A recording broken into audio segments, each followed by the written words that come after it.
Eu sou Jorge Moraes, sou professor do NUPEM, UFRJ, um dos coordenadores do ciclo de palestras do NUPEM. E hoje a gente tem o prazer de apresentar o professor, né, o Pablo Rodrigues Gonçalves. O Pablo, ele é professor do NUPEM. Eu vou passar um breve histórico sobre, né, o Pablo, tá bom? Pablo, ele é formado em Ciências Biológicas pela Universidade Federal de Viçosa, em 1999. Pablo fez mestrado em Zoologia em 2001, doutorado em Zoologia em 2007, com doutorado sanduíche na Universidade de Michigan, nos Estados Unidos, no ano de 2005. Pablo, ele é professor associado do NUPEM, UFRJ, do nosso Instituto de Biodiversidade e Sustentabilidade. Pablo já foi o coordenador do Programa de Ciências Ambientais e Conservação nos anos 2011 e 2013.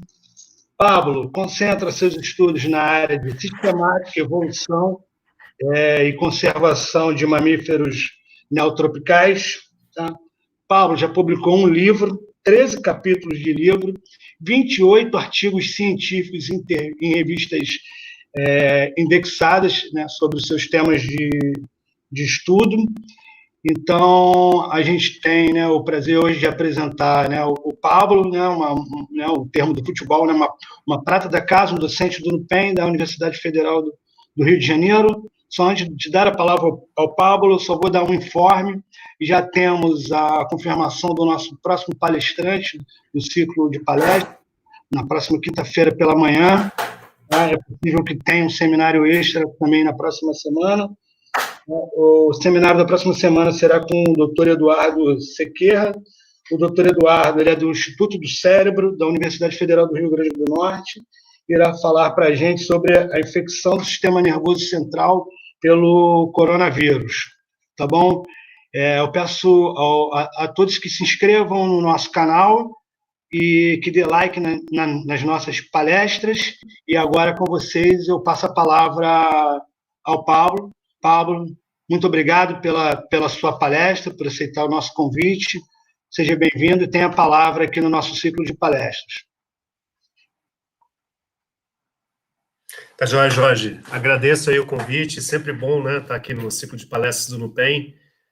Eu vim trazer um tema um pouco inusitado para o período, né, todo mundo falando de pandemia, de Covid. Eu vim falar sobre, né, perguntas aí que não necessariamente estão rondando, né, a cabeça das pessoas nesse tempo, né, muito pouca gente, até a gente no nosso meio, meus biólogos, né, então não estão, talvez não tão preocupados com essas questões, mas eu vou mostrar espero mostrar aí para os telespectadores, né, que essas questões aí são bastante importantes para todos nós, especialmente para o nosso futuro, né, então eu vou falar um pouco sobre por que há tantas espécies de roedores na Mata Atlântica e por que nosso futuro depende delas, né. Então todos sabem, né, que a Mata Atlântica é um dos hotspots de biodiversidade no planeta, né, mais importantes ou mais quentes, né, esse termo hotspot, então foi criado para definir áreas com uma diversidade biológica excepcional, né, uma quantidade excepcional de espécies no planeta. Vocês podem notar aqui nesse mapa que a maior parte dos hotspots estão distribuídos aqui em áreas tropicais e em áreas também que tem uma concentração de pessoas, né, muito elevada. A Mata Atlântica, então, ela se destaca ainda, né, tem uma peculiaridade da Mata Atlântica que ela, embora seja um hotspot de área reduzida perante os outros, né, ela ocupa aí menos de 1% da superfície do planeta, ela abriga 5% das espécies de mamíferos do mundo inteiro, ou seja, 5% das espécies de mamíferos ocorrentes no mundo estão lá. Então, ela tem uma riqueza de espécies de mamíferos muito maior do que seria esperada pela sua área, né, pela quantidade de área do planeta, área terrestre do planeta que ela ocupa, né, ela tem uma diversidade 5 vezes maior de mamíferos, né, isso é impressionante, né, como é que esse padrão, como é que seria possível isso, né, ainda ela sobrevive com menos de 30% da sua cobertura vegetal original, né, as estimativas mais otimistas colocam aí entre 27% e 28%, né, de cobertura vegetal, né, cobertura florestal remanescente. Ao mesmo tempo, ela coexiste com todos nós, é lá para, né, para a maioria de nós, pelo menos, né, brasileiros, 125 milhões de pessoas vivem aí no meio dessa biodiversidade, né? Então, assim, um dos padrões, né, mais interessantes da Mata Atlântica, das peculiaridades, é que ela tem uma riqueza de espécies, né, um número de espécies de mamíferos muito maior do que seria esperado a partir da sua área reduzida. Esse aqui é um trabalho, né, do Gustavo Fonseca e colaboradores, onde eles plotaram, né, estabeleceram essa relação entre o tamanho da área dos biomas brasileiros, né, em milhões de quilômetros quadrados, e o número de espécies, né, de mamíferos até então, né, esse trabalho de 99, lógico que o número de espécies aumentou desde então, mas já dava uma ideia que a Mata Atlântica ela tem um número de espécies muito maior do que seria esperado por uma simples relação espécie-área, né, ou seja, uma relação onde o número de espécies aumenta conforme o tamanho da área do bioma aumenta. Então, ela tem uma área relativamente reduzida perante outros biomas brasileiros, mas ainda assim abriga, né, um número excepcionalmente maior de espécies, né? Isso vale também para espécies endêmicas, tá, de mamíferos. Então, isso é um padrão geral para mamíferos, né? A gente poderia estar falando de mamíferos como um todo, mas por que eu escolhi os roedores, né? Bom, além de ser o meu grupo preferido de estudo, né, os roedores na Mata Atlântica eles são os grandes responsáveis por esses níveis elevados de endemismo e riqueza da Mata Atlântica, né? Eles são a maioria dos mamíferos da Mata Atlântica, cerca de 34% dos mamíferos da Mata Atlântica são roedores. A gente tem mais ou menos 108 espécies catalogadas. Esse número é um número que tem mudado, né, numa velocidade gigantesca, né, com novas revisões, estudos taxonômicos, inventários, né. É impressionante como descrições de novas espécies de roedores na Mata Atlântica ainda são muito comuns, né. E esse nível de endemismo, então, ele é mais impressionante ainda. A gente tem que 62% das espécies endêmicas da Mata Atlântica são roedores, né? Tem uma quantidade razoável de primatas também, quirópteros, mas roedores se destaca, ou seja, a maioria das espécies endêmicas únicas da Mata Atlântica são roedores, né? E os roedores, a gente sabe que eles têm uma grande variação de tamanho, né, e formas, né? Quando a gente pensa em roedores, geralmente a gente pensa em camundongos e animais pequenos. De fato, a maioria dos roedores, das espécies de roedores, são de pequeno tamanho, né, de menos de 100 gramas, mas a gente tem também capivaras, né, que é o maior roedor do mundo vivente, né. Então, assim, uma variação, um espectro de variação incrível, né, de forma e tamanho dentro desse grupo diverso de mamíferos, né. Então, vou falar um pouco aqui só sobre esses, né, um grupo tão grande merece um tratamento um pouco mais detalhado, né. A gente tem dois grandes grupos de roedores viventes hoje aqui na América do Sul, né, e na Mata Atlântica especialmente. A gente tem os roedores caviomorfa. Então os caviomorfos têm uma história bastante interessante e antiga na América do Sul, né. Eles são roedores que chegaram aqui há mais ou menos uns 40 milhões de anos. Isso é um grande mistério da biogeografia, de como esses roedores chegaram aqui, porque quando eles chegaram aqui, a América do Sul já era um continente completamente separado aqui dos outros continentes que formavam Gondwana, né, tá?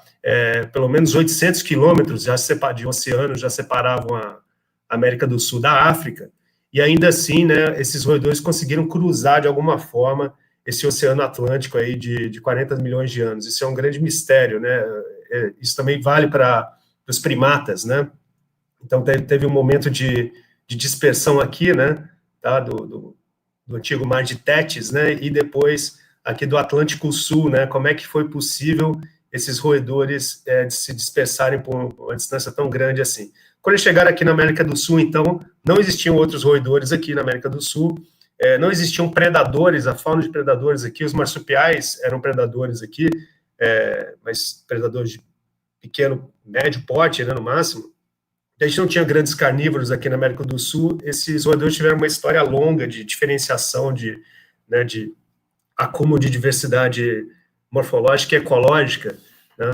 E hoje em dia a gente tem aí, na Mata Atlântica, a gente tem umas 46 espécies, né, distribuídas em 7 famílias. Então, o número de espécies é interessante, essa relação entre número de espécies e famílias, porque os roedores caviomorfos, então, eles têm uma disparidade morfológica, ou seja, o número de famílias é muito grande, mas se você não tem tantas espécies, né, dentro dessas famílias, né, você tem, então esses roedores estão as cutias, os ratos de espinho, né, os roedores da família Equinidae, né, então os trinomes, filomes aqui, né, os ouriços, né, o porco-espinhos, os coendus, né, capivaras, ratão do banhado, então vocês veem, né, que são roedores tanto arborícolas quanto terrestres, opa, desculpa, e também com hábitos, né, semiaquáticos, né, enfim, muito diversificados morfologicamente e ecologicamente, tá? O registro fóssil desses roedores tem sido bem estudado e é incrível. A gente teve no passado formas gigantescas. A gente teve um Phoberomes, né, tá, que foi um dos maiores, o maior roedor aqui da América do Sul, chegou em, né, tamanhos aqui muitíssimo maiores do que as capivaras, né. Então, assim, um registro fóssil que mostra uma diversificação morfológica no passado, né, muito grande, tá. Bom, já o outro grupo de roedores, né, então eu estou falando mais ou menos de dois grupos, de grandes grupos de roedores, né, os caviomorph e agora os cricetídeos, né, a família cricetídea é uma única família, né, que chegou na América do Sul há menos tempo, chegou através né, dessa região da América Central. Aparentemente os estudos indicam que a chegada desses roedores a partir da América do Norte, né, se deu quando esse istmo não estava completamente formado, né? Ou seja, outro caso de dispersão por longa distância. Só que a gente imagina, obviamente, a distância é muito menor do que o Atlântico Sul, né? Os 800 quilômetros do Atlântico Sul, mas e também arquipélagos aqui de ilhas provavelmente existiram, facilitando essa dispersão aqui, essa entrada, né, dos roedores, os ancestrais norte-americanos, desses roedores sul-americanos aqui, né, no nosso continente, né. Então, é interessante que esse grupo tem uma diversidade de espécies maior, né, uma maior quantidade de espécies. Na Mata Atlântica a gente tem 62 espécies, só que todas elas podem ser agrupadas dentro de uma única família, mais especificamente dentro de uma única subfamília Sigmodontinae, né. Também tem uma diversificação, né, ecológica bastante interessante, né, várias formas insetívoras, granívoras, arborícolas, semifossoriais, né. Então esses roedores, né, também têm um grau de diversificação ecológica também bem interessante aqui no continente americano, e são a maioria das espécies de roedores hoje em dia na Mata Atlântica e em outros biomas da América do Sul, né. A história do fóssil desses roedores é menos estudada, né, menos conhecida do que dos roedores caviomorfos, né. Os fósseis mais antigos aí estão em torno de 5, 6 milhões de anos atrás, mas eles têm que ter alguns fatos interessantes. Por exemplo, esse roedor aqui, que foi descrito, né, de Fernando de Noronha, a partir de restos, né, subfósseis encontrados lá por pesquisadores norte-americanos, e esse roedor ganhou o nome de Noronhomes vesputi, né. Era um roedor muito parecido com os atuais ratos d'água, os nectomes, né, holoquilos, e esse roedor, ele nunca mais foi encontrado lá em Fernando de Noronha, né. O último relato que a gente tem desse roedor lá, né, é do viajante, né, Américo Vespucci, né, então que encontrou lá esse roedor em 1503, né, quando ele descobriu Fernando de Noronha, né. Então você vê que é uma ilha, né, Fernando de Noronha é uma ilha muito afastada do continente, impressionante, né, a gente se deparar com o fato de que esses roedores conseguiram cruzar, né, essas distâncias oceânicas, né, e colonizar ilhas, continentes bem separados, né, tá? E também, então, com relação ao registro fóssil de cricetídeo na América do Sul, as formas fósseis elas se parecem muito com as formas atuais, né, então a gente entende menos, né, sobre a história de diversificação dos cricetídeos a partir do seu registro fóssil do que dos roedores caviomorfos, né, tá? Então, ambos os grupos têm uma diversidade expressiva, como eu já falei, na Mata Atlântica, né, aqui para os caviomorfos você tem, né, uma concentração de espécies excepcional aqui na Mata Atlântica, na Amazônia também, né, e para os cricetídeos também, na Mata Atlântica, especialmente Mata Atlântica do Sudeste, né, e também ao longo da Cordilheira Andina, tá? Então, esses grupos apresentam essa riqueza notável de espécies. Pode ter até 20, 30 espécies, né, numa determinada região da Mata Atlântica, né, o que é incrível para um grupo de mamíferos. Tá, então aí voltando à nossa pergunta inicial lá, nossa primeira pergunta, né, por que tantas espécies de roedores, né? Essa é uma pergunta difícil de se responder, né? As perguntas que começam com porquê são sempre difíceis, né? Mas também são as mais interessantes, né? Que a gente aprende a fazer até desde pequeno, né? Bom, uma linha de hipóteses, né, vem da teoria metabólica da ecologia, né? Então que é a noção de que nas florestas tropicais, a Mata Atlântica sendo uma floresta tropical, né, ela está sujeita a incidência de maiores temperaturas, né, maior riqueza de nutrientes, tudo isso levaria, né, a uma maior produtividade primária, ou seja, a produção de biomassa, né, a partir da temperatura, né, da fotossíntese, seria muito maior em florestas tropicais do que em outros ambientes, né, como estepes temperadas, o próprio Ártico, né, onde você tem uma temperatura menor ou tem uma sazonalidade, uma variação de temperatura maior ao longo do ano, né, isso faz com que a produtividade primária seja menor, né, no tempo total. Essa quantidade maior de energia e de matéria no ecossistema, né, favoreceria uma quantidade maior de nichos ecológicos, né, uma partição, né, maior de nichos ecológicos, ou seja, essa biomassa, né, poderia ser dividida por um número maior de nichos e de espécies, né? Então, só aqui nesse diagrama, mostrando que esses círculozinhos seriam nichos ecológicos possíveis dentro da floresta tropical, comparado com ambientes com menor produtividade, né, com menor produção de biomassa a partir de fotossíntese. Tá? Então, a temperatura aqui, né, nessa teoria, né, é o fator-chave que desencadeia, então, mais vida, né? A vida prospera quando a gente tem maior temperatura, mais nutrientes, né? Os organismos aceleram seu metabolismo, aceleram suas taxas de mutação, sua quantidade de variação, levando a maior riqueza de espécies em áreas, né, com maior produtividade, maior temperatura. Tá? Tem uma outra linha de hipóteses que vem aqui mais da consideração de fatores históricos, né, nesse processo de geração, de diversificação, né, de origem da biodiversidade.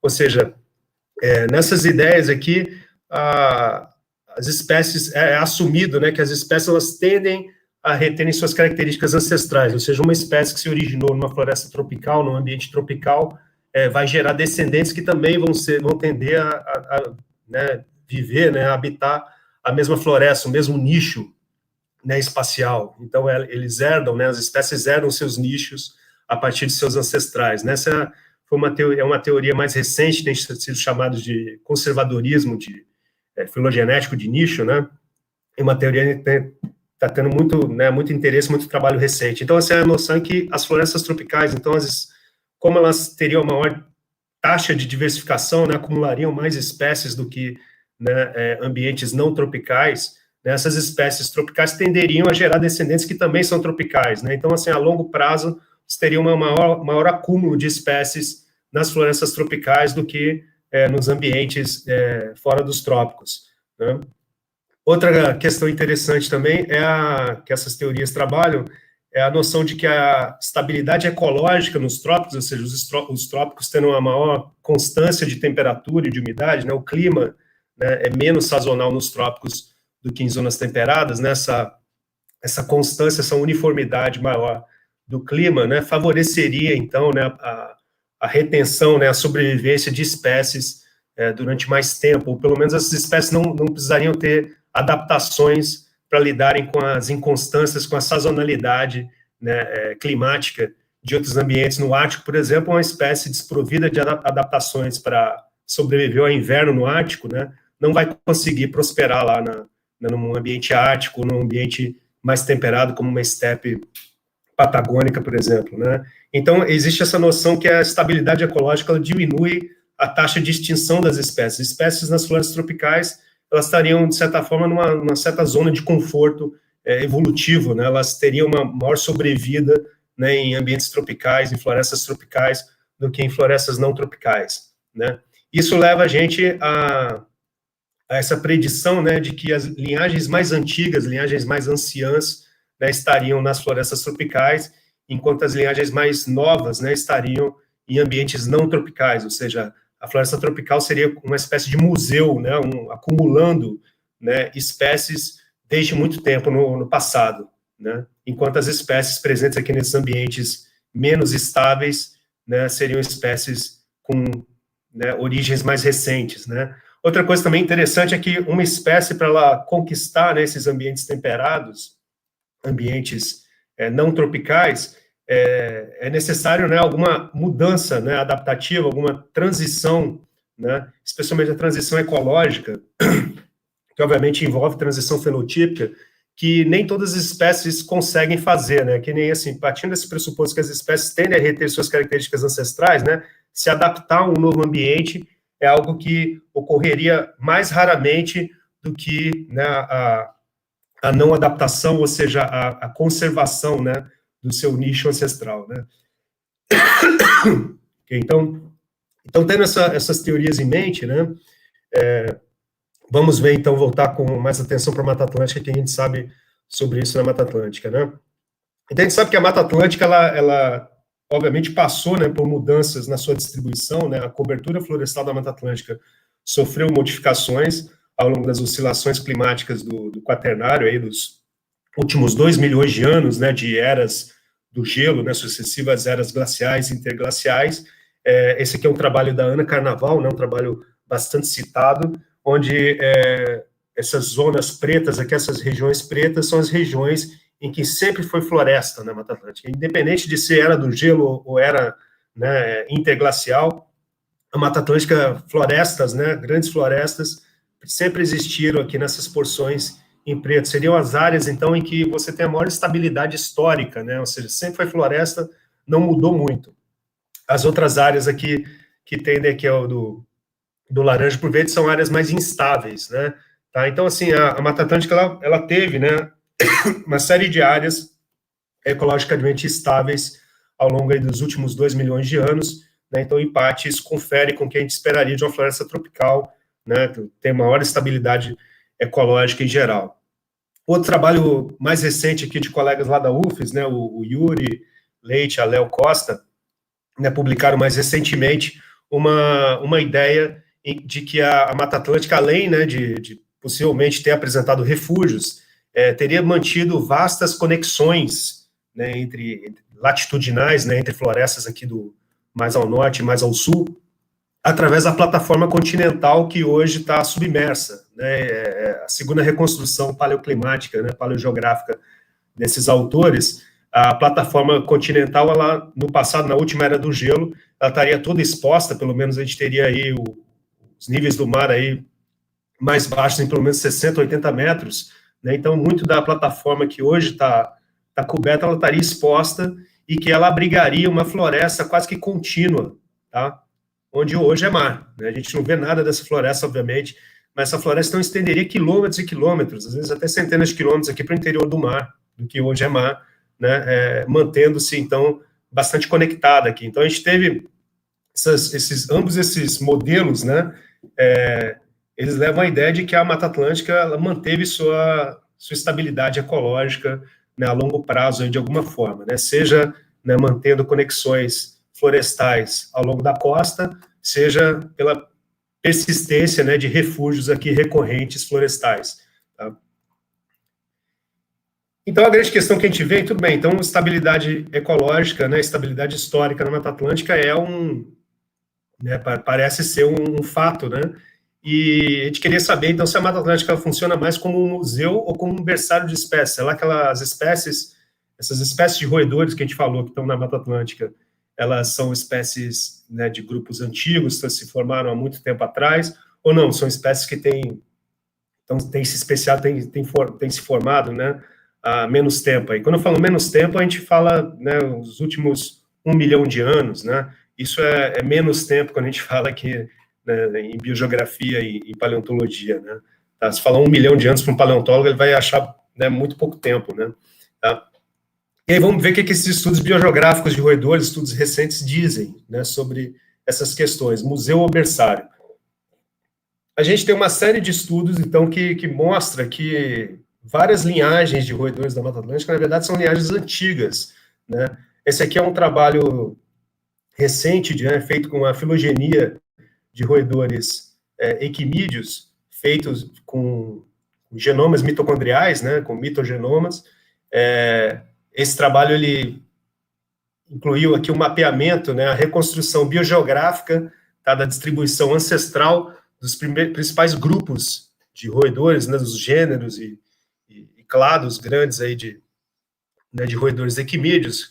Tá? A distribuição desses equimídeos está mostrada aqui por essas caixinhas aqui coloridas, esses quadradinhos coloridos. Tá? A Mata Atlântica aqui está como esse quadradinho azul escuro, né? Tá? A gente tem aqui trinomes. Então, aqui estão as espécies de roedores caviomorfos, né? A sua filogenia. Então, tem esses quadradinhos que é a distribuição atual deles, né? E aqui, esses quadradinhos ao longo dos nós, próximos aos nós da filogenia, seriam as distribuições passadas, né? As distribuições ancestrais desses clados, a reconstrução, né, de onde esse clado estava no passado, né, onde o ancestral desses clados, desses grupos, estava no passado. E o que a gente pode ver aqui, eu coloquei essas setas aqui destacando, né, os vários momentos em que a distribuição ancestral envolve a presença de uma linhagem antiga na Mata Atlântica. Então, vocês podem ver que essas setas aqui indicam, né, que a Mata Atlântica, elas teve aqui, né, linhagens da Mata Atlântica surgindo, tá, nessa janela de tempo aqui do Mioceno, né, ou seja, entre 12 e 7 milhões de anos, você teve o surgimento das principais linhagens desses roedores na Mata Atlântica, ou seja, a Mata Atlântica, então, ela seria, no mínimo, aí um museu miocênico, né, de grupos de roedores, tá, de linhagens de roedores. Aqui, trinomes, por exemplo, que é um gênero bastante diversificado, endêmico da Mata Atlântica, a gente só tem espécies de trinomes na Mata Atlântica, com algumas raras exceções mais para o interior da Bahia, tá? Mas a maioria dos trinomes são da Mata Atlântica. Você vê que é uma origem muito antiga de trinomes, né? Aqui na Mata Atlântica, né? entre 7 e 9 milhões de anos atrás. Tá? Aqui um outro caso incrível, né? Que é o Callistomes, esse é o rato biju, ou rato panda, né? É um rato que tem uma coloração, né, branca e preta.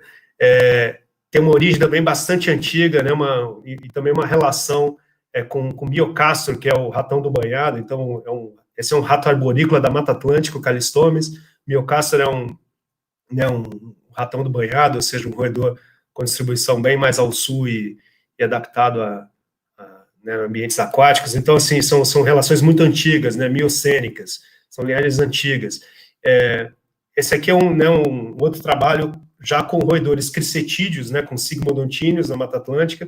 Também os quadradinhos, da mesma forma, eles indicam as áreas ancestrais. Esses quadradinhos verdes aqui, né, são quadradinhos denotando, então, a localização, né, tá, ancestral dessas linhagens aqui no leste do Brasil, né, nessa análise, o Renan Maestre e colaboradores, eles não isolaram a Mata Atlântica como uma área biogeográfica, mas sim incluíram aqui o leste do Brasil, mas de qualquer forma a gente consegue ver que o leste do Brasil, que inclui a Mata Atlântica, fez parte de um centro de diversificação antigo dessa subfamília, né?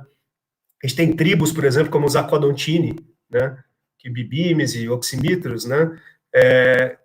Essa tribo inteira aqui teve sua diversificação a partir, né, provavelmente a partir da Mata Atlântica, ou seja, o ancestral de Aquadontini foi, né, se diversificou aqui na Mata Atlântica aqui, e daqui partiu para colonizar outros ambientes fora daqui. Então, assim, esse também é, né, um trabalho que mostra, né, a concentração aqui de linhagens no passado, né, linhagens de Mata Atlântica, que é a participação da Mata Atlântica nessa diversificação miocênica, né, desse grupo de roedores.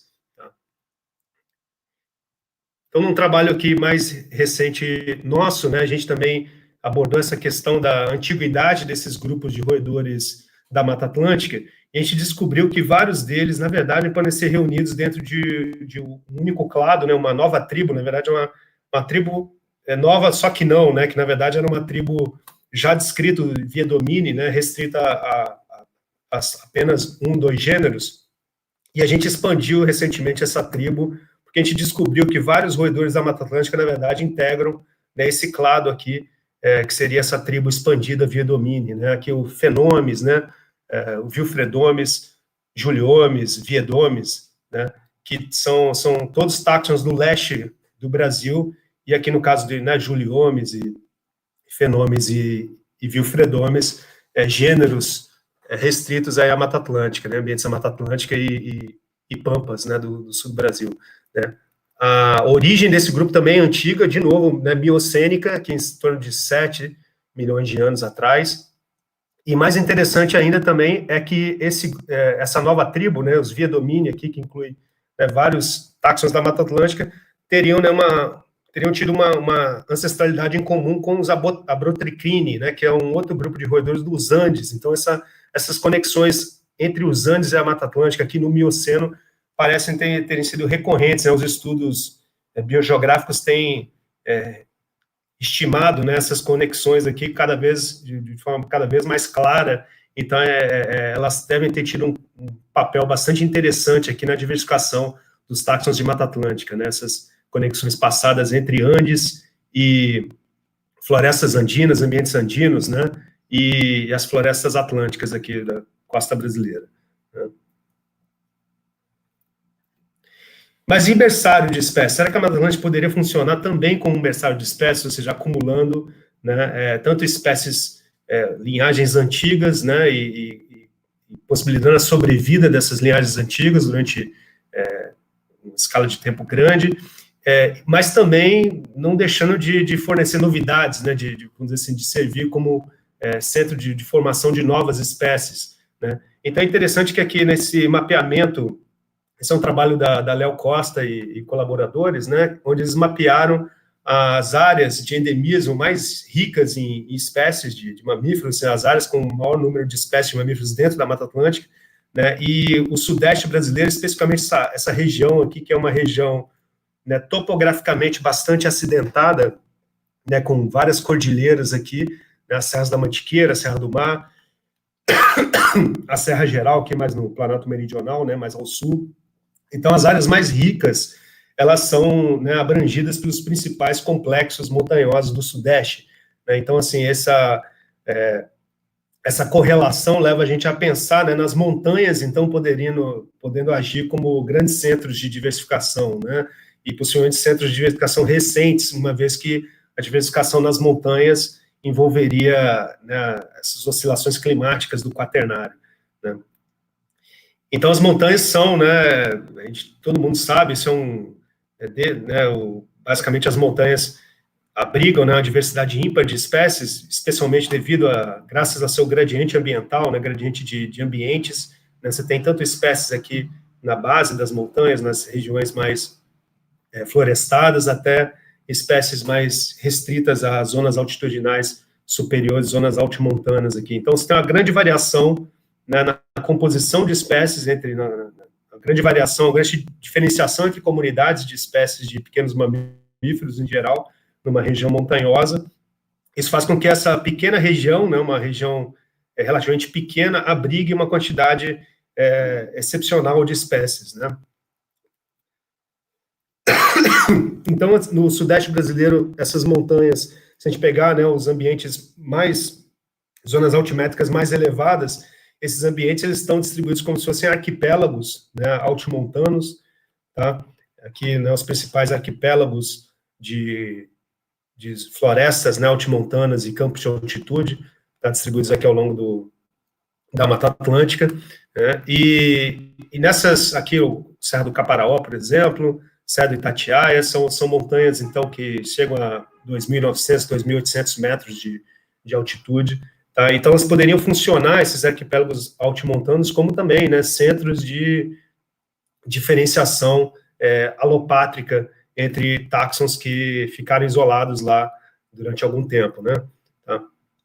Então, como é que funcionaria essa formação de espécies nessas montanhas? Então, só para a gente, né, pensar em hipóteses para testar, né, qual modelo de especiação estaria funcionando nessas montanhas, como novas espécies poderiam ser formadas ali, né? Um primeiro modelo, então, seria, né, a vicariância entre refúgios altimontanos, né? Então, considerando aqui, nesse desenho, essa espécie A amplamente distribuída durante um período glacial, né, um período mais frio e seco, né? Então, como a gente viu anteriormente, a Mata Atlântica passou, né, por períodos glaciais, em que a cobertura florestal, de fato, ela, né, se manteve mais reduzida, né, a pequenos refúgios, enquanto a floresta estava retraída, né, em pequenos refúgios, as formações campestres, savanas, né, estariam mais amplamente disseminadas, né, né, correspondentemente, as suas espécies estariam mais amplamente distribuídas, como essa espécie A que está ilustrando, né? Então, você teria uma distribuição mais vasta de campos,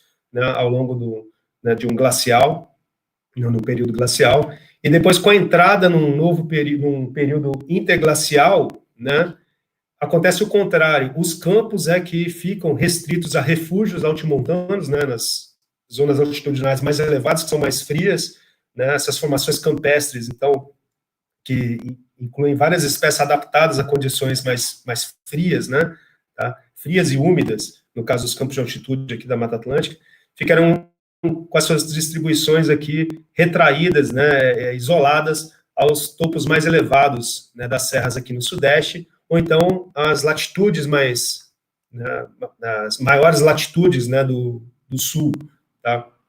Com essa disjunção, então, entre essas populações desse taxon A, né, dessa espécie A, você teria oportunidade de diferenciação alopátrica, de especiação geográfica, né, em alopatria, entre essas três populações aqui, nesse exemplo hipotético, né. Então, é interessante que esse modelo ele pode ser facilmente testado, né, com informação filogenética, né, basta a gente reconstruir a relação filogenética entre essas populações, entre esses táxons, essas espécies, e datá-las, né, ver se essas datas de cladogênese coincidem com períodos interglaciais, que seriam justamente esses períodos em que, né, esses táxons campestres, né, altimontanos, teriam se dividido, né, teriam se isolado em diferentes relictos, né, refúgios altimontanos, tá? É interessante aqui que a gente assume que essas espécies, elas parecem que elas estão presas, né, dentro desse nicho espacial, desse nicho climático, que seriam esses campos, né, essas formações campestres, né, frias, né, adaptadas a condições frias. A gente não está imaginando aqui em nenhum momento que essa espécie ela poderia colonizar, né, a montanha, né, mesmo apesar das condições aqui nas zonas mais elevadas serem diferentes, ou então colonizar a floresta, né. Então, esse é um modelo que a gente assume que essas espécies elas estão sendo meio conservadoras com relação a seu grau de diferenciação ecológico, né?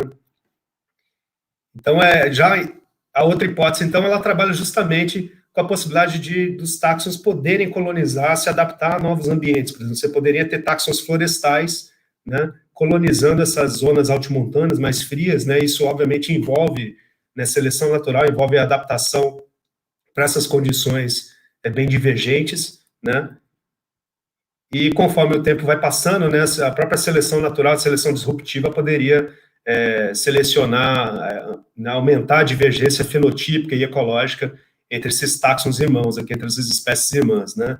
Então, se isso é verdade, a gente esperaria que essas espécies altimontanas, esses endemitas altimontanos, teriam relações próximas com espécies de ambientes completamente diferentes, né, como as baixadas, ou então a própria escarpa florestada aqui, né, uma vez que aqui são ambientes campestres, né, você esperaria relações, né, que ecologicamente mais divergentes, né, entre as duas espécies irmãs aqui. Então, E aí, o que a gente tem de resultados? Bom, então, né, essa é uma linha de estudo que eu venho me dedicando aí desde o meu doutorado, né, e o que a gente vê que é impressionante como o acúmulo de espécies nessas regiões montanhosas é bastante recente, né, a origem dessas espécies é recente. Recente eu falo de novo, né, nos últimos 1 milhão de anos. Então, esse aqui é uma síntese, né, dos trabalhos que estão em andamento ainda, né, alguma coisa já foi publicada. Esse aqui é uma reconstrução das condições climáticas ao longo dos últimos 2 milhões de anos, né? Então, aqui está a nossa régua do tempo, e esse gráfico aqui, né, ele mostra como é que era, mais ou menos, a reconstrução da temperatura né, nos períodos passados, né? Quanto mais para a direita, mais quente, né, era o período, e quanto mais para a esquerda, mais frio. Então, aqui está o último glacial máximo, né, que foi o glacial mais frio que a gente teve aqui na história, né, na história recente, e aqui o último interglacial, né, ou seja, o período mais quente, né, que a gente teve aqui nos últimos 1 milhão de anos. Né, e aqui, então, você vê que aqui estão os interglaciais, e aqui para a direita, para a esquerda, desculpa, você tem os máximos glaciais, né, os glaciais máximos que aconteceram ao longo da história. A gente teve vários, né, vocês veem. Só que nos últimos 1 milhão de anos, a gente teve, né, a oscilação climática mais abrupta, que, né, oscilou mais, né, tá? Aqui ao longo dos últimos 1 milhão de anos.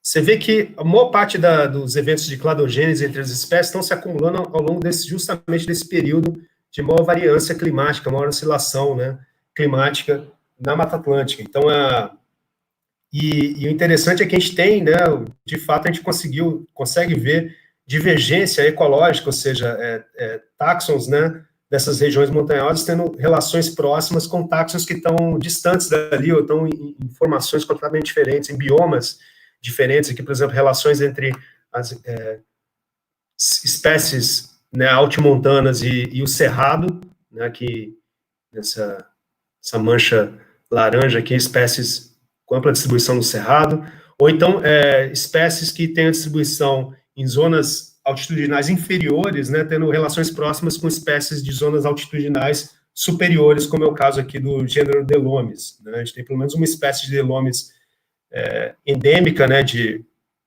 formações altimontanas, e as outras espécies todas distribuídas aqui nas zonas mais baixas, né, da Mata Atlântica. E a gente tem também tem uma série de padrões aqui, né, de conexões entre táxons também altimontanos com outros táxons altimontanos, ou então com, né, táxons distribuídos aqui nessas formações mais austrais aqui do Planalto Meridional, que são muito parecidas, né, ecologicamente com os campos de altitude aqui do Sudeste.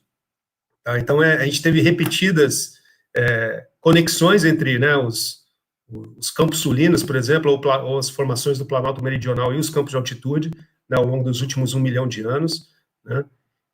E teve também, né, conexões entre as próprias florestas montanas. Aqui no caso de Delomes dorsalis, a gente tem que a estruturação geográfica da espécie, né, ela é definida, né, pelos grandes grupos de florestas serranas, né, florestas montanas, altimontanas que a gente tem aqui no Sudeste da Mata Atlântica. Ou seja, então a gente vê aqui que o acúmulo de espécies, né, foi substancial no último 1 milhão de anos, ou seja, além de atuar como um museu, né, miocênico de espécies de roedores, a Mata Atlântica tem também atuado como um berçário, né, ou seja, né, fomentado a formação de novas espécies no tempo recente. Você tem espécies que foram formadas aqui, há pelo menos aqui quase que no último interglacial aqui, né, segundo as estimativas. Então, bom, algumas possíveis respostas, né, ou hipóteses para por que há tantas espécies na Mata Atlântica, só para terminar aqui nossa primeira parte da palestra, né. Primeiro, a Mata Atlântica, então, ela passou por uma estabilidade ecológica, estabilidade histórica prolongada, né. Isso favoreceu o acúmulo de linhagens anciãs e linhagens antigas, né, linhagens miocênicas de roedores, mas também, né, o acúmulo de linhagens recentes de roedores, especialmente no caso dos roedores sigmodontíneos, né, linhagens recentes. A gente ainda não fez nenhuma análise detalhada para roedores equimídeos, né, tá?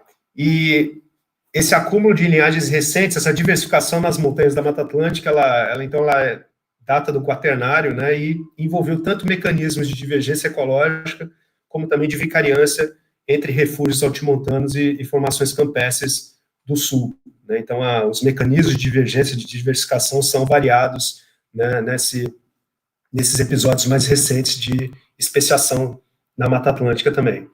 Tá? Bom, então, aí indo já para a segunda parte da palestra aqui, porque nosso futuro depende delas, né, dessas espécies, né, aí fica a reflexão, né, que a gente está num momento em que nitidamente estamos vendo como é que é a nossa interface com o ambiente, né, está prejudicando nós mesmos, né? Então, o que os roedores têm a ver com a nossa saúde, vamos dizer assim, né? Ou com a nossa perpetuidade enquanto sociedade, até enquanto espécie, né? Primeiro, assim, os roedores desempenham várias funções ecológicas nos ecossistemas, né? Aqui, por exemplo, alguns estudos que a gente vem fazendo aqui no Parque Nacional da Restinga de Urubatiba, né, estudos ecológicos, tem demonstrado que Cerradomes goitacá, que é um roedor endêmico aqui das restingas do Norte Fluminense, né, ele consome, né, frutos de várias plantas, né, que são mais abundantes nesses ambientes, então, das restingas mais áridos, né, assim, ambientes bastante limitados para um mamífero viver, né, bastante astringentes, com relação à temperatura, salinidade, né, estresse hídrico. Então, assim, o Cerradomes goitacá, ele consome frutos, né, de diversas espécies. Essas aqui são algumas das espécies que a gente tem boa evidência, né, fez isso aqui, um trabalho já feito por várias pessoas, né, entre elas o Viviane Grenha, né, que estabeleceu de uma forma muito interessante a relação entre o Cerradomes goitacá e essa palmeira aqui, o guriri, né, a Lagoptera arenaria. Tem uma aluna minha também de mestrado, a Stephanie Batista, também, que expandiu, né, essa relação do Cerradomes goitacá para outras espécies vegetais. Então, ele consome frutos dessas espécies, pelo menos 1 a 2% dos frutos do guriri, né, dessa palmeira, são enterrados, né, são abandonados por esses roedores e podem germinar, dando origem a novas plantas. Então, o Cerradomes goitacá, por exemplo, né, poderia atuar tanto como um predador de sementes, como também como possível dispersor, né, então controlando as populações dessas plantas aqui, né. Então, a gente imagina que a extinção de uma espécie dessa, isso aqui é verdade para várias espécies de roedores, né, em diversos ecossistemas da Mata Atlântica, mas isso aqui é só um exemplo, né, que, tirando essa espécie aqui, a gente perde algumas conexões aqui entre né, diversas espécies de plantas e níveis superiores da cadeia trófica, aqui, especialmente predadores, né, de maior porte, como aqui no caso a gente tem evidência já de que o Cerradomes faz parte da dieta, né, de canídeos silvestres, né, o cachorro do mato, Cerdócium tous, né, na Restinga, e também é um dos alimentos preferidos aqui de aves de rapina, como a coruja suindara, né, a Tito furcata. Tá? Então, né, vários roedores, então eles estão mais ou menos nesse elo, né, conectando, né, essa teia trófica aqui como consumidores primários, né, tá? E que são predados, né, sustentam grandes populações de predadores de maior porte. Tá? Esse aqui é um trabalho bem interessante que saiu recentemente da Rafaela Missagia, né, e colaboradores, onde estabeleceram aqui nichos alimentares, nichos com base em análise de nichos isotópicos, né, de isótopos de nitrogênio e carbono, viram que os roedores ciclodontíneos, em geral, têm nichos muito variados, né, grupos de apodontine, por exemplo, você tem aqui quanto mais aqui para a base aqui do eixo Y, né, mais herbívora é a dieta do animal, e quanto mais aqui para cima, no eixo Y, mais carnívora, né, mais animalívora é a dieta do animal. Então, a gente tem, dentro de alguns grupos, como o gênero Acodon, né, ou gêneros aparentados a Acodon, a gente tem tanto roedores bem herbívoros, né, quanto também roedores bastante insetívoros, carnívoros. Então, assim, né, tendo em mente que várias dessas espécies, representadas por esses polígonos aqui, né, cada polígono desse é uma espécie, várias dessas espécies ocorrem juntas em algumas comunidades, a gente teria uma diversificação aqui de nichos alimentares, né, bastante grande nas comunidades de pequenos mamíferos da Mata Atlântica, né.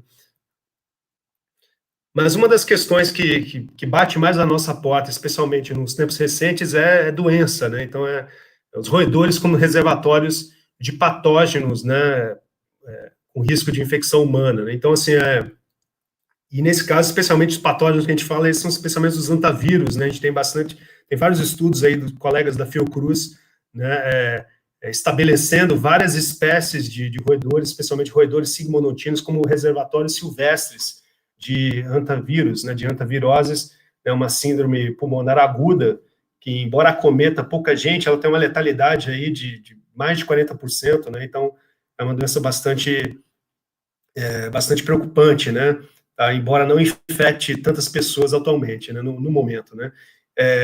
pelo menos 12 espécies de roedores brasileiros são reservatórios de hantavírus, né? Estudos recentes têm detectado que várias dessas espécies aqui, apodomontenses, oligorísmos, né? São espécies, então, que, em geral, têm distribuições amplas na Mata Atlântica, ou então, boa parte delas também está no Cerrado, está em outras formações, em outros biomas mais do interior, né, que são positivos para hantavírus e já tem casos documentados de infecção, transmissão para humanos, né, de spillover, ou seja, né, uma transmissão horizontal, né, entre roedores e humanos de hantavírus, né, casos bastante graves, emblemáticos aí no passado. Tá? E nesse sentido, né, o que chama atenção é que, assim, o que a gente tem que fazer, né? Então vamos se afastar desses roedores, exatamente, a ideia é que o quanto menos a gente interferir nesses ciclos silvestres, né, nesses ciclos zoonóticos silvestres, essas espécies, elas coevoluíram com esses hantavírus, né, e o que acontece é que a gente, né, a humanidade, né, os seres humanos, eles interferem, eles invadem esse ciclo e começam a ter problemas, né, a ter doença. Então, parte disso, então, parte dessa invasão se dá com a degradação ambiental, né, tá? Nesse sentido, algumas espécies com essa degradação ambiental podem mudar suas distribuições também, né, ou seja, espécies que não ocorriam na Mata Atlântica e que são reservatórios de hantavírus podem vir a ocorrer na Mata Atlântica devido a desmatamento, né, a formação de ambientes antropogênicos, vamos dizer assim, pastagens. Por exemplo, esse é um estudo recente que foi feito em colaboração com colegas da Fiocruz, onde Necromis lasiurus, que é esse ratinho aqui, né, que tem uma distribuição majoritariamente, né, no interior do Brasil, né, em áreas abertas, em áreas degradadas, né, ele nunca é um roedor que está dentro da floresta tropical, né, da floresta atlântica, né, raramente, o máximo está nas bordas, né, da floresta. Ele é um importante reservatório de um hantavírus, um subtipo de hantavírus, né, e que já teve casos de infecção. Aqui no Rio de Janeiro, esse roedor é bastante raro, só que em inventários recentes, a gente tem documentado cada vez mais esses roedores, né, espécies, populações de necromes, né, em zonas aqui litorâneas, zonas serranas. Então, esses pontos pretos aqui no mapa estão mostrando populações que a gente já detectou desse roedor, que pode funcionar como um reservatório de hantavírus, né? E em vermelho nesse mapa está a modelagem de distribuição de quais seriam as regiões aqui do Rio de Janeiro onde a gente tem o maior risco, né, a maior probabilidade de a gente ter necromes, né, ou seja, a gente ter esse roedor. A gente vê aqui que o norte fluminense, aqui, boa parte dele está aqui colorido em vermelho e verde, tem uma alta probabilidade de Necromis lasiurus estar ocorrendo aqui, né, como de fato é comprovado por esses registros aqui, tá? E também aqui na região aqui próxima do Rio de Janeiro, né, região serrana, tá? E por que, então, o Necromis, o que acontece com o Necromis aqui nesse caso, né? Ele é um roedor de formação aberta, né? Então, assim, conforme a gente vai transformando essa Mata Atlântica do Rio de Janeiro uma espécie de cerrado, de savana, né, com pastagens, então a gente está favorecendo a entrada, né, de espécies de formações campestres. A gente está aproximando essas espécies que estariam longe da gente, né, lá no Cerrado, tá, ou lá na transição da Mata Atlântica com o Cerrado, está aproximando essas espécies da gente. São espécies que têm, né, o risco de serem reservatórios de hantavírus, né, podem desencadear, né, transmissões locais aqui de hantavírus. Tá? No caso desse trabalho, felizmente, nenhum dos roedores, nenhum dos necromes lasiurus examinados foi positivo para hantavírus, né? Tá? Mas fica esse risco, né? Assim como necromes, outras espécies que se beneficiem desse processo de fragmentação, de desmatamento, né? Podem oferecer um risco adicional para a gente, né? Então, isso coloca que a conservação, né, dos ambientes de Mata Atlântica não é só uma questão de conservação da biodiversidade, mas também de segurança sanitária, né, para quem mora na Mata Atlântica, né. Então, existe, então, essa ideia cada vez mais forte, né, especialmente com essa pandemia, a ideia de que há uma relação forte entre a diversidade regional de mamíferos e os riscos, né, de emergência de novas pandemias, né? Nesse trabalho aqui da Nature, no trabalho recente da Nature, as áreas em amarelo são as áreas onde a gente tem o maior risco, né, de emergência de novas pandemias. Vocês podem ver que, não por acaso, né, a China, boa parte da Ásia aqui está toda destacada em amarelo, mas também aqui na Mata Atlântica. Ou seja, a Mata Atlântica não está livre desse cenário, né, de ser, né, um centro de origem para novas pandemias no futuro. Então, assim, ou seja, a nossa saúde depende muito da preservação desses ecossistemas, especialmente dos mamíferos, mais especialmente ainda dos roedores que vivem aí perto da gente, né, roedores silvestres. Tá?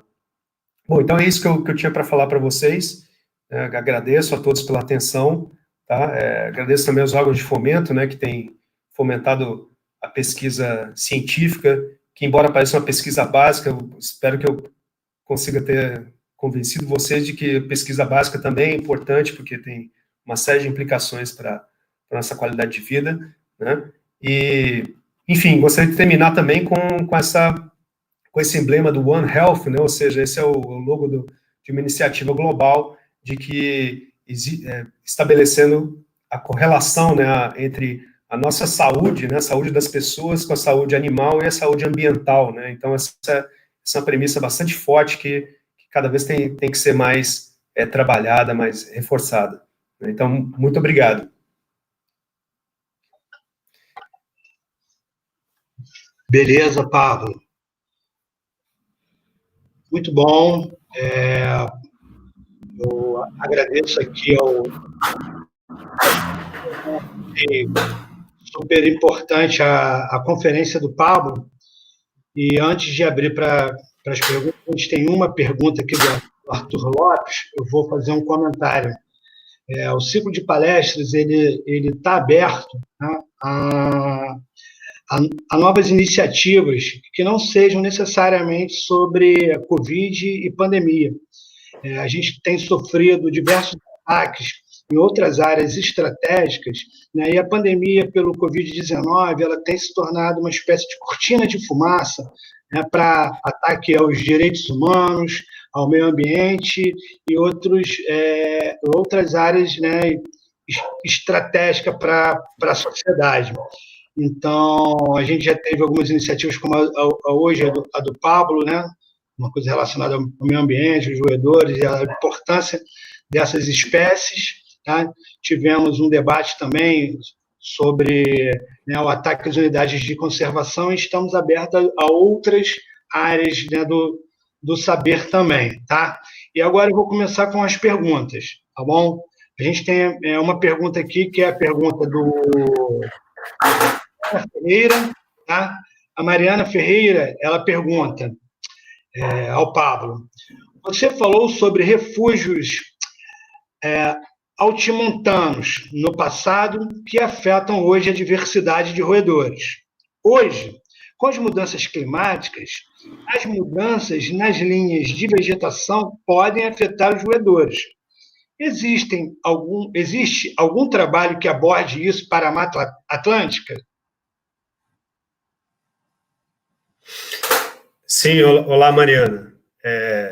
Se não com roedores especialmente, né, mas tem alguns trabalhos com vegetação, né, modelando a distribuição, né, de campos rupestres, por exemplo, né, e campos de altitude, né, conforme os cenários climáticos aí propostos pelo IPCC no futuro, né, e que realmente a expectativa é de constrição, né, de diminuição dessas áreas de refúgios de hábitats altimontanos conforme o aumento da temperatura no planeta, né? Essa relação é bastante clara, embora ela não tenha sido feita ainda para mamíferos, né?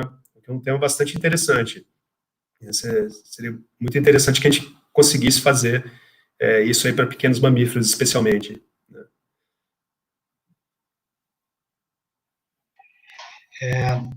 Obrigado, Pablo. A gente tem uma outra pergunta aqui do Rodrigo Nunes, né, o diretor do NUPEM. Ele parabeniza o Pablo, né, excelente palestra. Né. Como a mudança e retirada dos gestores das unidades de conservação, né, da região poderia afetar a extinção de espécies e dispersão dessas espécies de roedores que poderiam transmitir essas doenças.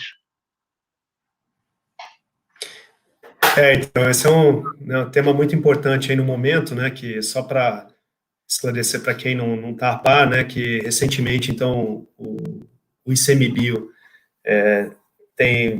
publicou uma exoneração em massa dos gestores das unidades de conservação, especialmente as unidades de conservação aqui do Rio de Janeiro, no Parque Nacional do Restinga de Ubatiba, as reservas biológicas da União Poço das Antas, né, então, assim, a gente aqui, pessoalmente, está muito preocupado, né, com os efeitos desse impacto de gestão, aí, impacto na forma como esses parques, essas reservas biológicas vão ser protegidas, né? Então, assim, a proteção dessas reservas, o próprio Parque Nacional Restinga de Ubatiba tem uma diversidade excepcional de mamíferos, de roedores, marsupiais, enfim, pequenos mamíferos, e que a gente, realmente, o nosso maior temor é que, com a falta de proteção, né, a falta de uma gestão eficiente dessas áreas, né, com essas novas medidas, a gente tenha mais degradação acontecendo, né, mais caça, né, todas as áreas sofrem uma grande pressão de caça, então isso leva, né, à alteração da abundância de algumas espécies, né, embora os pequenos mamíferos não são necessariamente o alvo da caça, né, mas caçando espécies de maior porte, a gente pode alterar, né, vários estudos mostram que todo o ecossistema pode ser alterado com a defaunação, com a extinção local de mamíferos de maior porte, né, e levando à disseminação, talvez, essas espécies que são hospedeiras de antavírus, por exemplo, são espécies geralmente generalistas, ou espécies que se adaptam muito bem a ambientes degradados, né, então, quanto mais ambiente degradado a gente tem, maior presença de espécies que têm sido identificadas como reservatórios, né. Então, assim, a preocupação é bastante grande, ou seja, de novo, reforçando aquela premissa, né, de One Health, né, de uma saúde única, né, seria nossa saúde humana dependendo, né, de maneira bastante forte da preservação do meio ambiente, né, da saúde ambiental. Ok, Pablo, obrigado. A gente tem mais uma pergunta aqui, proveniente de pessoa a pessoa, né? Ele também parabeniza o Pablo e o cumprimenta, né? Vou ler aqui para todos. Boa tarde, Pablo. Como você pode explicar o endemismo, né, do C. goitacá nas restingas do norte fluminense? Qual seria a origem dessa espécie? Sim. Essa é a pergunta da Pessoa, né? Essa é a pergunta da Leila, Leila Pessoa. Não, então, Leila, na verdade, bom, você sabe muito bem, né, que essa é uma espécie que também está nesse rol de espécies com origem recente, né, na Mata Atlântica, e é uma espécie também tem uma história bastante curiosa de ancestralidade comum com espécies que estão no interior do Brasil, né. Outro caso, então, né, que a gente tem ambientes da Mata Atlântica, né, a colonização de ambientes de Mata Atlântica por linhagens, então, de outros biomas, né, no caso aí o cerrado, o próprio nome cerradões, né, rato do cerrado, a maior parte das espécies de cerradões está, a maioria esmagadora, na verdade, está, né, nos biomas do interior aí do Brasil, e os estudos aí mostram que a divergência entre cerradões goitacá e cerradões subflavos, por exemplo, é muito recente, né, ou seja, as restingas teriam tido algum tipo de conexão, né, teriam sido colonizados há muito pouco tempo por essa espécie, né, ou pelo menos pela linhagem que deu origem a essa espécie, né. Enfim, eu acho que é mais um caso aí, mais um exemplo, né, acabei não falando, mas mais um exemplo de origem recente de espécies endêmicas de Mata Atlântica, né, e que envolve também nessa conquista de ambientes, né, diferenciados em relação aos ambientes ancestrais, né, aos ambientes dos cerradomes como um todo, né. É inusitado você ter um cerradomes endêmico de Mata Atlântica sendo né, uma linhagem tipicamente do cerrado, né, bastante interessante.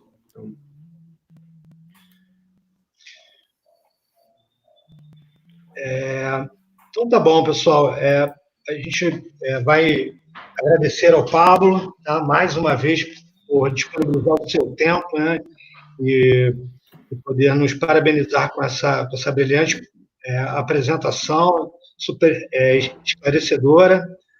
E eu peço gentilmente a todos que não esqueçam de se inscrever no nosso canal e também dar like. Acredito que todos tenham gostado, e dar o like positivo lá nas nossas apresentações. Apareceu mais uma pergunta aqui, acho que a gente ainda tem tempo. Pode ser, Pablo? Claro, claro. Eu não consigo ver nada aqui, tá, gente? Então, assim, o Jorge aí que está conectado no YouTube consegue ver Tá. Eu posso conectar aqui também, né, para ver?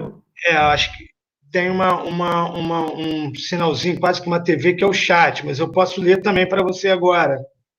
O Jorge, ele acabou de se desconectar, ele apertou alguma coisa sem querer, ele se desconectou. Vamos pedir para ele fazer a reentrada na sala. Tá, eu falo com ele aqui. Só um minuto, então. Acho que uma pergunta aqui do Mike. Ele só se reconectar, acho que ele deve estar se reconectando aqui. Por favor, Foi, voltou. Opa, Jorge, voltei aqui, desculpa. Tudo bem. Sei que eu saí fora do ar aqui. Mas ainda tem tempo ainda de falar a pergunta? Sim, tem sim. Tem uma pergunta aqui super pertinente do nosso colega Mike Micarone. O Mike, ele pergunta: existem estudos similares realizados em florestas tropicais de outros continentes? Se, caso positivo, os padrões evolutivos são os mesmos observados na Mata Atlântica? Sim, há vários estudos em outros continentes, né, tanto na África, na Ásia, na própria América do Norte, né? Mas no caso dos ecossistemas tropicais, vamos dizer assim, os padrões são muito variados, né? O que tem em comum é que realmente assim, a especiação nessas zonas montanhosas, nessas regiões montanhosas, ela tende a ser bastante recente, né? Tende a datar do Quaternário e ter uma correlação forte com oscilações climáticas, né? De períodos glaciais e interglaciais, né? Isso é uma constante. Agora, com relação àqueles outros padrões, se essas espécies dessas regiões montanhosas elas têm um parentesco mais próximo com espécies geograficamente próximas ou com espécies geograficamente distantes, isso já são padrões mais variados. A gente ainda não tem uma síntese global sobre isso, né? Entende qual o modo de especiação, né? Qual modo de diferenciação seria o mais comum, né? Entre dessas espécies endêmicas de regiões montanhosas, especialmente as que estão mais restritas às zonas altimontanas. Tem uma montanha na Ásia muito bem estudada que na verdade, mas ela está numa ilha, né? Então, montanhas que estão isoladas em ilhas também têm uma dinâmica completamente diferente, né? Porque elas não recebem imigrantes com tanta frequência. Então, nessas montanhas muito isoladas de outras montanhas, o padrão mais comum é que as espécies altimontanas descendem das espécies que estão nas zonas inferiores, né? Tá? Então, elas têm mais dificuldade de receber dispersores imigrantes de outras biotas, né? Mas também em montanhas continentais, né, menos isoladas, também o padrão é bem variado, né? Mas acho que existem vários estudos sobre isso. Esse é um tema que despertou muito interesse aí desde o próprio Linné, né? Dedicou bastante tempo tem um trabalho do Linné que especula, né, sobre a possibilidade da Arca de Noé por que a Arca de Noé ela teve que vamos dizer assim, ancorar, né, numa montanha, porque uma montanha paradisíaca foi o principal local de atracamento da Arca de Noé depois que acabou o dilúvio, né? E ele destaca ali que só a montanha paradisíaca poderia abrigar toda a heterogeneidade climática e ambiental para que todas as espécies da Arca de Noé pudessem, né, coexistir, né? Então, você vê que essa é uma preocupação recorrente, né? Humboldt também, as viagens às montanhas da Venezuela, né, no norte da América do Sul também despertaram esse interesse, então, de entender como é que clima e como é que a distribuição das espécies e o clima, né, é uma relação muito importante na ecologia, né, ou seja, como é que tudo está relacionado ao clima, em última instância. Então, assim, montanhas fazem parte não só do imaginário, né, geral, mas também do imaginário dos cientistas há muito tempo, né? Tem sido estudados há muito tempo. Beleza, então, pessoal. Muito obrigado a todos pela audiência aí, por estarem conectados. Peço também que compartilhem, né, os links das nossas palestras. Acredito ter sido um avanço a gente transformar os nossos seminários em live, né, uma adaptação à pandemia, mas que eu acho que é um sistema assim que atinge, né, diversos públicos, né, e fico feliz desse canal, né, do NUPEM, né, tá sendo um grande canal de divulgação científica.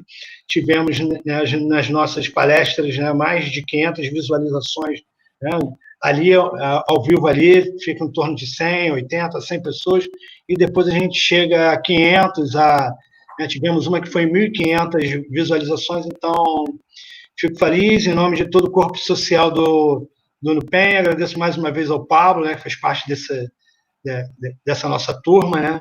E uma boa tarde a todos, tá? Se cuidem, fiquem em casa, tá? Até a próxima. Tchau. Obrigado, Jorge. Tchau, tchau, pessoal. Obrigado aí pela audiência.